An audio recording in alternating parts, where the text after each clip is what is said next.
Memang ini hal yang baik ya menurut kami, di mana Bank Indonesia ini dalam kondisi tertentu itu menarik devisa agar rupiah kita itu tidak terjadi spread yang terlalu tinggi ya.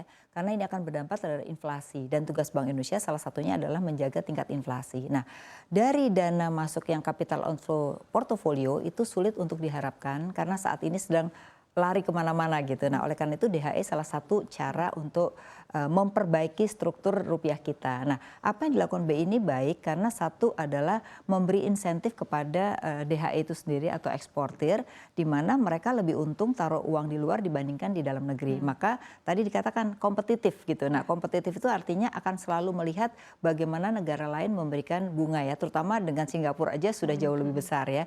Nah, kemudian ada insentif pajak. Nah, di mana kalau ini dilakukan satu keuntungannya adalah pasti devisa akan baik ya dalam arti cadangan devisanya. Tetapi yang harus dilihat yang lain adalah ketika itu dalam term tertentu yang perlu dilihat adalah kebutuhan karena juga mereka ada bayar utang, kemudian mereka juga beli untuk faktor input dalam manufaktur gitu. Sehingga Bank Indonesia itu bisa mengatur keluar masuknya uang. Karena kalau hanya sekedar menempatkan deposito saja tapi tanpa melihat struktur yang dibutuhkan itu juga akan sulit bagi si eksportir.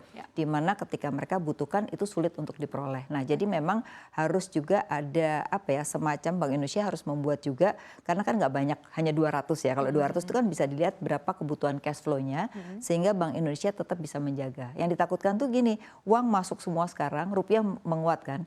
Tapi begitu berapa bulan kemudian uang keluar lagi kan, lalu rupiah melemah lagi. Nah, itu dulu pernah terjadi seperti itu. Nah, kita tidak harapkan para ekspor ini hanya naruh sebentar terus keluar lagi kan. Nah, ini yang menurut saya perlu dibicarakan sehingga tidak mubazir apa kebijakan yang dilakukan oleh Bank Indonesia ya. Dan yang kedua buat perbankan sendiri apa untungnya? Tadi dikatakan adalah dapat komisi ya. Karena kan ini hanya pass through ya. Nah, cuman dari sisi investor luar yang harus dilihat adalah ini dianggap kan kontrol devisa. Padahal kita kan menganut devisa bebas. Nah, ini yang mungkin perlu disampaikan oleh Bank Indonesia bahwa ini tidak terarah pada kontrol devisa. Karena dengan kontrol devisa itu akan investor asing akan mempanis kita gitu. Nah, ini yang harus dijaga oleh Bank Indonesia agar kebijakan ini menjadi bisa dijalankan tetapi bisa memberikan statement bahwa ini tidak terkait dengan kontrol devisa secara langsung. Oke, dan kemarin juga sempat di statement sebetulnya dari Kementerian Keuangan begitu bahwa ini bukan kontrol devisa Betul, begitu ya. tapi kan kenyataan seperti itu dianggapnya kontrol devisa Betul, gitu karena ya. yang berlaku di luar negeri juga sama begitu disebutnya kontrol devisa ya Bu Betul, Afi ya. betul. Oke, nah tadi Bu Afi sempat mention 2 poin utama terkait dengan profitability dan juga terkait dengan liquidity begitu, likuiditasnya seperti apa untuk di dalam negeri.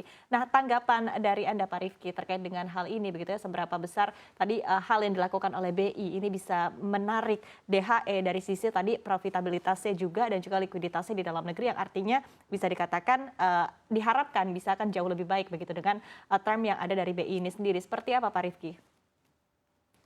Oke, saya rasa semua yang tadi disampaikan oleh Bu Afi itu sudah mencakup ya apa yang menjadi tujuan utama dari Bank Indonesia. Kalau kita melihat misalnya di kondisi keuangan global saat ini, memang suplai dolar ini sedang dicari di mana-mana karena memang di US sendiri itu sedang dilakukan kebijakan pengetatan moneter yang nampaknya akan terus berlanjut. Sehingga kemudian kita melihat bahwa terjadi kelangkaan suplai dolar. Dan ini sebetulnya kondisi yang agak kontradiktif kalau kita melihat performa ekonomi Indonesia tahun lalu, di mana kita memiliki devisa hasil ekspor yang sangat besar. Sehingga kemudian kalau kembali tadi dari concernnya Bu Apriliani juga, bahwa memang investor menangkap bahwa tujuan dari Bank Indonesia selaku Bank Sentral Indonesia ini melihat bahwa bagaimana kita bisa menstabilkan nilai tukar rupiah dan salah satunya itu adalah ke sisi devisa. Ini adalah langkah yang dilakukan baik pemerintah maupun Bank Indonesia sudah secara baik. Tapi memang kalau kita lihat secara jangka panjang, ini tentu memang kebijakan yang tidak terlalu suitable untuk jangka panjang. Tadi juga sudah ada sentimen dari investor yang mungkin menganggap ini adalah bentuk kontrol devisa. Dan ini juga sudah disampaikan oleh Kementerian Keuangan, ini bukan bentuk kontrol devisa seperti yang dianggap oleh beberapa kelompok investor. Nah, bagaimana cara menyampaikan ini? Tentu nanti pemerintah perlu memfollow up dengan kebijakan yang lebih jangka panjang, di mana kita harapkan di jangka panjang USD atau valuta asing yang masuk ini bisa masuk melalui market mechanism. Tadi kalau kita bicara juga sudah disampaikan oleh Bu Afi bahwa memang suku bunga kita untuk mata uang asing relatif belum terlalu kompetitif. Inilah yang kemudian perlu diadres lebih lanjut oleh Bank Indonesia dan pemerintah bagaimana follow up-nya sehingga kemudian kita memiliki strategi untuk menjaga suplai mata uang asing yang lebih berkesinambungan di jangka menengah dan jangka panjang.